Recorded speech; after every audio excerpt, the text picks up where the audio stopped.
This is an operational test of the transmission. We have already performed an endurance test, putting over 100 miles on the unit.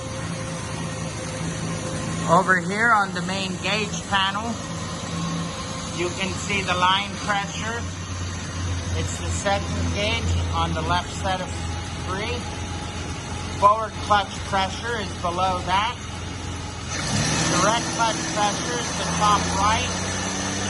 Below that is CV pressure, bottom right is cooler pressure. Center gauge is cooler flow.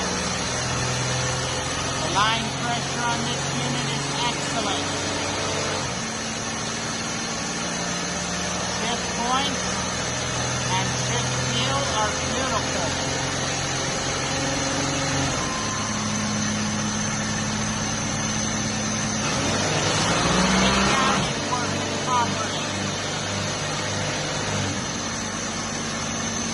We are now going to slow the transmission down to a stop, and we'll upshift it manually.